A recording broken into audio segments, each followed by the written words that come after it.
Olá, bom dia amigos e amigas do canal Dica de hoje. Hoje, vídeo de sábado, dia que a gente fala um pouco mais sobre macroeconomia, e eu vou aproveitar hoje para analisar um estudo recente especial do Banco Central, em que a gente vai falar a potência da política monetária. E aí a gente vai mostrar como é importante isso e como tem a ver com tudo que eu tenho trazido aqui nas últimas semanas, dentro daquela minha tese em que essa queda abrupta de juros faz o dólar subir, o dólar subindo traz inflação no futuro, e aí essa inflação pode ser muito forte, o juro vai jogar para cima. Então, curtam já o vídeo, se inscrevam no canal e logo depois da vinheta a gente já começa.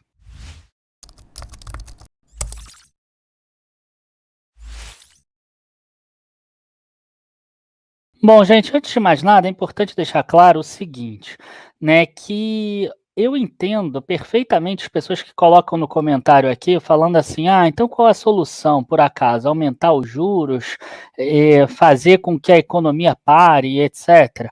Eu entendo perfeitamente. A grande questão é, a queda dos juros nesses níveis não está adiantando para girar a economia. As empresas não estão fazendo investimentos porque elas estão preferindo reter dinheiro. E isso é normal em períodos de crise.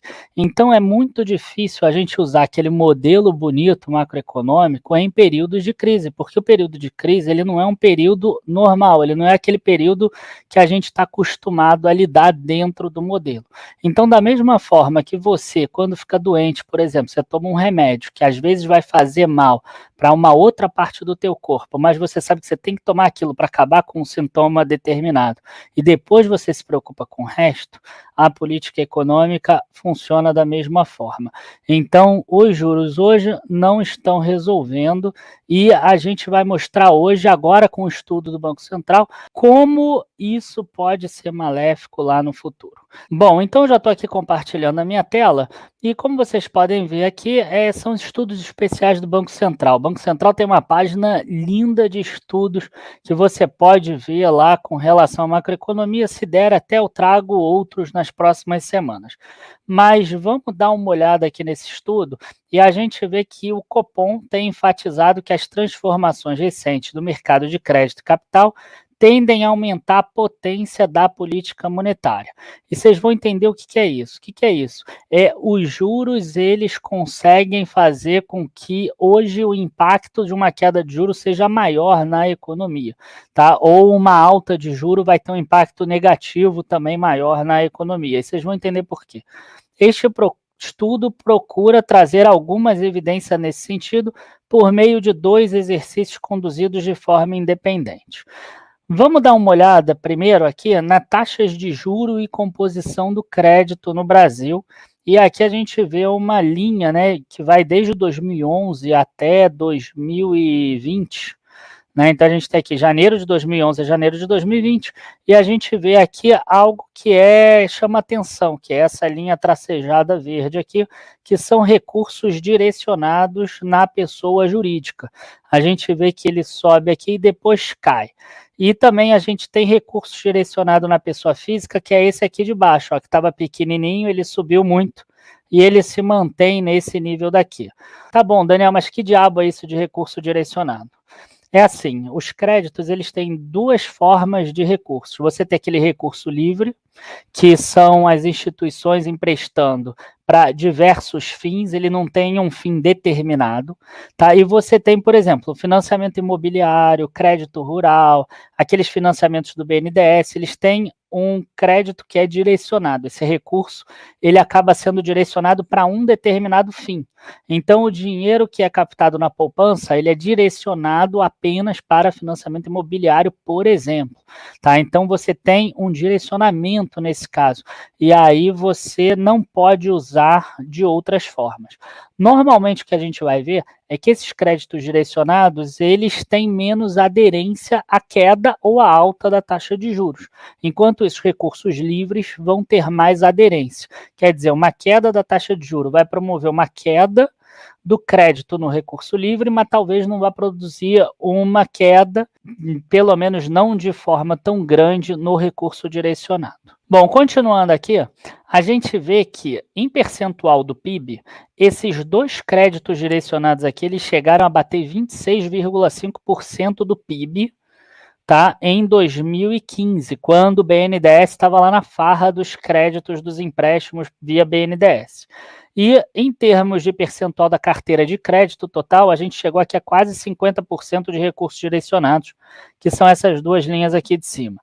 A gente vê que recentemente, com a queda dos juros, a gente teve um aumento do crédito de recursos livres para pessoas físicas, e aqui, ainda engatinhando, a gente começava a ver uma alta de recursos sendo emprestados para pessoas jurídicas.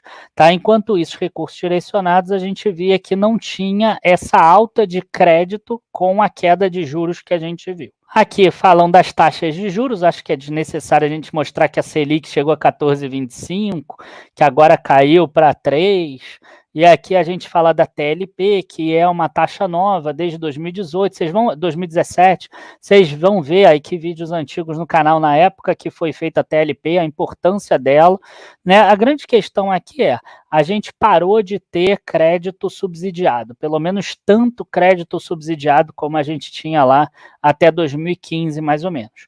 E aí, o que aconteceu depois desse tempo de TLP, de Selic mais baixa e etc? A gente começou a ter um estoque de título de dívida privado maior. Esse estoque de título de dívida privado, que estava mais ou menos constante aqui em 4% do PIB, atingiu em janeiro de 2020 7% do PIB. Né? E aqui, estoque de título de dívida privada, a gente está falando de direito creditório, a gente está falando de debêntures, a gente está falando de CRI, de CRA, a gente está falando de vários títulos de dívida privada, inclusive aqueles que fizeram com que o dólar não caísse ano passado. Quer dizer, as empresas quitaram dívidas no exterior e captaram dinheiro aqui no Brasil. Então, eles trocaram dívida no exterior por dívida no Brasil. Isso, de certa forma, está ajudando muitas empresas hoje. E aqui o estoque de crédito ampliado, que contempla, né, empréstimos e financiamentos, títulos de dívida e operação de dívida externa, também aqui privado, né, a gente está falando de empresas e famílias, também começou a crescer. Enquanto a gente via uma taxa de juros alta, a gente via uma queda aqui desse estoque de crédito ampliado. Quando a taxa de juros começou a cair, a gente viu uma alta. Aqui a gente tinha uma alta por outros motivos, né? Normalmente crédito subsidiado via BNDES. Então a gente tinha aqui um aumento muito grande do crédito para empresas até 2014, que foi aquilo que a gente mostrou antes, até 2015 mesmo. E aí a gente entra aqui na taxa de captação das operações de crédito. A gente vê que a taxa de captação de crédito aqui, que é essa linha aqui, ó, mais tracejada aqui, ó, no marrom, ela acompanha a Selic. Então, a gente vê que com a queda da Selic, a gente vê uma redução dessa taxa de captação. A única coisa que eu quero mostrar e que não fala aqui nesse estudo e que não toca é que quando chegou a 14,25, a taxa de captação não chegou a 14,25, porque o mercado sabia que esse valor aqui era irreal. Assim como quando em janeiro bateu 4,5, você vê que a taxa de captação já está acima, porque o mercado sabe que mesmo que a Selic chegue a 3, a 2,25, a 1,5, as empresas não vão conseguir captar nesse valor, porque o mercado também sabe que é irreal. Tá? Então chega um determinado ponto aqui que a Selic cai, mas essa taxa de captação não cai tanto. Isso, infelizmente, não está contemplado aqui, essa conclusão, no estudo aqui do Banco Central. E aí o Banco Central, ele faz um cálculo, tá? Um cálculo aqui estatístico, bastante grande, e ele usa 3 coeficientes aqui. Eu quero analisar esses dois aqui, o alfa 2, que eles chamam, e o beta 0, tá? E aí o alfa 2 aqui, eles explicam que é o que mede o repasse de longo prazo, e o beta 0 é que mede o repasse de curto prazo. Ou seja, vê se tem correlação entre uma queda, né, de juros ou uma alta de juros com o repasse dessa queda ou dessa alta de juros no crédito, tanto no curto prazo, que é o beta 0, quanto no longo prazo, que é o alfa 2. E a gente vê aqui, ó, que o beta 0 tem, né, valores 0,98, 0,91, 0,70 no curto prazo. No recursos livres e no recursos direcionados, a gente vê que tem uma correlação bem pequenininha, inclusive aqui negativa. Na PJ, por exemplo, uma alta de juro não significava uma queda, uma alta no valor do crédito, assim como uma queda de juro não representava uma queda, por exemplo, no valor do crédito. E no longo prazo a gente tem um repasse também que tem a ver com a taxa estrutural do país, mas você vê que sempre em valores maiores no recursos livres. Então, aqui eu preciso fazer uma pausa para poder falar um pouquinho com vocês. Então, se a gente tem em recursos livres, que é o que está tendo mais agora, a gente está tendo menos recurso direcionado, menos o BNDES se metendo e subsidiando empréstimos, e mais as empresas pegando recursos com o mercado. Então, se a gente está vendo mais créditos privados, mais recursos sendo captados no mercado de forma livre, e a gente tem uma correlação maior com essa queda da Selic, a gente vai ter uma maior potência da política monetária. Ou seja, essa queda vai fazer com que mais empresas resolvam captar recursos e essas empresas que captem mais recursos, elas vão fazer mais investimentos, pelo menos de acordo com esse estudo.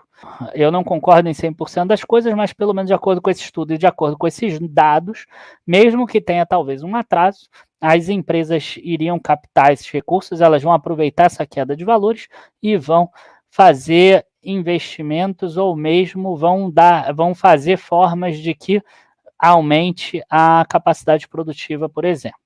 E aí, a gente vem para a parte final, que talvez seja a parte mais interessante, porque aí o estudo mostra dois modelos que foram submetidos ao mesmo choque de juros. Um dos modelos pega a amostragem de 2003 a 2019 e o outro pega a amostragem de 2003 a 2014. Por quê? Até 2014 a gente tinha uma economia um pouco mais fechada.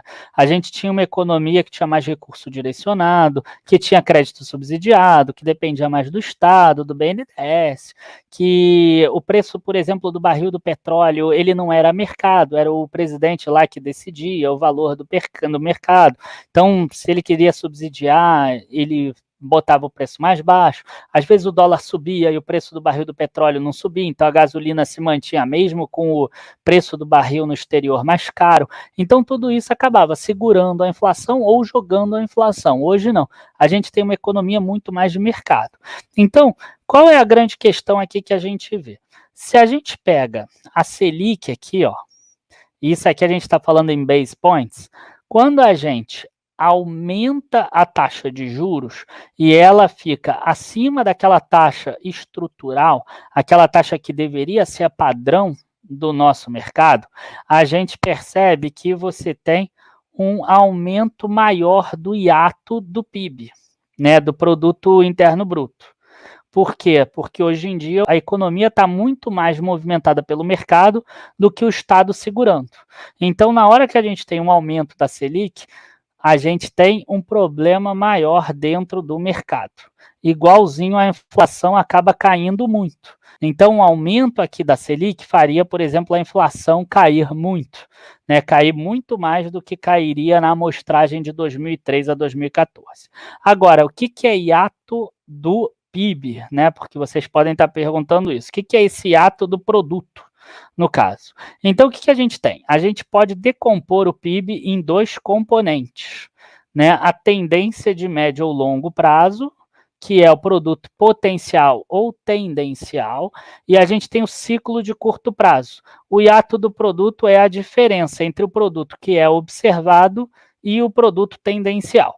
Então, o que a gente tem aqui é o seguinte: a gente tem um produto que é o potencial que tem na economia. Então, o Brasil, por exemplo, tem potencial de crescer 2,5%. Só que aconteceu o Covid, aconteceram outras coisas, uma crise política aqui e ali, e o Brasil caiu 5%. O hiato do produto é a diferença. Então, a gente percebe essa questão. Então, quando a gente tem um hiato do produto que é muito grande, a gente tem uma inflação que joga para baixo, e como esse hiato do produto está muito grande, a gente teria uma deflação. Em compensação, o que, que o governo faz? Ele reduz a taxa de juros para que faça com que esse hiato do produto suba e pelo menos ele acabe aqui, ó, ele zere ao longo do tempo. Então, o que, que a gente vai ter? A gente vai sentir muito mais agora isso, e depois na recuperação a gente se recupera mais rápido de acordo com esse estudo. A grande questão é, vejam como a recuperação é muito mais rápida. Vejam como a inflação aqui, ó, ela sobe muito mais rápido do que o que a gente estava acostumado no passado. E isso tem tudo a ver com a minha tese que eu tenho falado aqui. O que vai acontecer é que quando a gente começar a perceber a economia melhorando, retornando, a gente vai ter uma taxa de juro muito alta que influencia hoje sim na inflação, no IGPM principalmente, mas vai influenciar no IPCA também, e aí a gente vai precisar de uma alta de juros bastante grande, tá? Enfim, gente, eu espero que vocês tenham gostado desse vídeo de hoje. Sei que os vídeos de sábado ficam um pouco mais técnico, mas acho bem legal a gente falar sobre isso, até porque o Banco Central faz um monte de estudo bem bacana, estudos especiais, que acaba que nenhum brasileiro olha, ou 0,1% dos brasileiros devem olhar. Então, trazer isso aqui, eu acho que é bem bacana para vocês. Enfim, a gente vai ter uma potência aí de volta, como a gente viu nesse estudo. A gente não sabe quanto tempo vai cair. Quanto mais cair, mais hiato desse produto, mais potência da política monetária a gente tem para cima. Tá? Tanto que a bolsa não está caindo tanto, porque o pessoal já percebeu que se cair muito depois vai recuperar muito rápido. Então, é isso. Abraços aí a todos, bons investimentos e até a próxima. Tchau, tchau.